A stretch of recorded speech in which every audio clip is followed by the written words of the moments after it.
Ukraine fired long-range missiles provided by the US into Russia, hitting an ammunition storage facility near the Russian city of Karachev.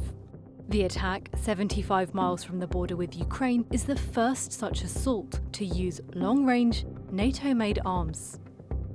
It's a move that the Kremlin previously warned it would consider a major escalation. Это будет означать, что страны НАТО, США, европейские страны воюют с Россией.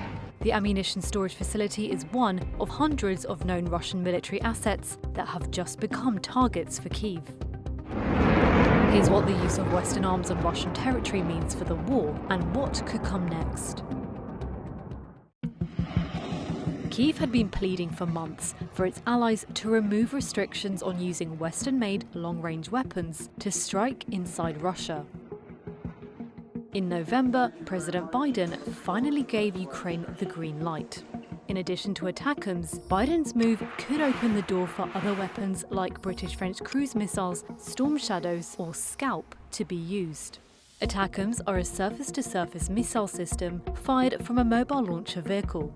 They can strike up to 190 miles away, well behind Russian lines. By comparison, Storm Shadows have a maximum range of around 155 miles, meaning they can also hit deep into Russian territory. Storm Shadows have been used for quite some time now. They've been used to hit Russian command bunkers. They've been used to hit Russian naval headquarters in the Crimea. They've been used quite frequently to hit ammunition dumps, and they've also toppled several bridges. Previously, Western allies didn't allow Kyiv to strike deeper into Russia, fearing an escalation in the war. But Biden changed his mind after thousands of North Korean troops joined Russia's army on the battlefield, according to US officials. We're now heading to 3 years in terms of this war, and Russia continues to sort of pressure Ukraine and take territory, albeit incrementally, but still take territory, and it's having a terrible effect on the Ukrainian economy, Ukrainian population. And as we're heading into winter, you've got the added effects of Russia having degraded Ukraine's ability to heat itself, which is also problematic for the Ukrainians. Now hundreds of Russian military objects are within Kyiv's range, according to data compiled by the Institute for the Study of War. Russia's air force has been deadly in the fight, in the sense of they've been launching all these glide bombs, and that's been pivotal in places like Advivka. So, you know, the further Ukraine can push back the Russian air force, the safer it is for Ukrainian troops. Kyiv has already targeted many Russian military assets with its long-range drone program. This includes an attack in September at a major arsenal nearly 300 miles away from the Ukraine border. The Ukrainians have gradually been able to extend their range in terms of how they can hit Russia.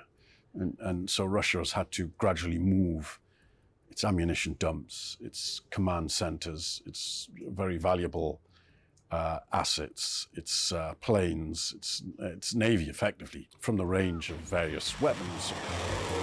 But Ukraine says being able to strike deep into Russia with more powerful weapons could form part of a strategy to force Moscow to seek peace. Analysts say that Ukraine could also target positions in the Kursk region, where Russia has amassed more than 50,000 troops, including some 10,000 from North Korea, in an effort to recapture the territory that Ukraine's forces seized earlier this year.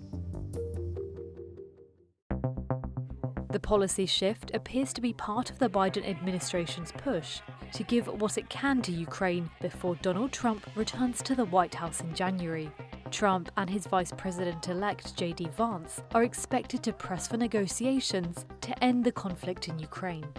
You never have one weapon that wins a war. And we can talk about giving Ukraine an edge and being able to hit deep into Russian territory, but the Ukrainians have been hitting very far into Russia for quite some time now, and it has not won the war. The Russians are still pressuring Ukraine, still taking territory, albeit incrementally. President Vladimir Putin has warned that allowing Ukraine to strike Russia with these long-range weapons crosses a red line. It's very difficult to predict what they'll do.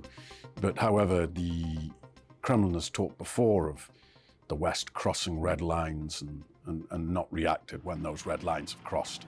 And there's been frequent red lines that have been crossed.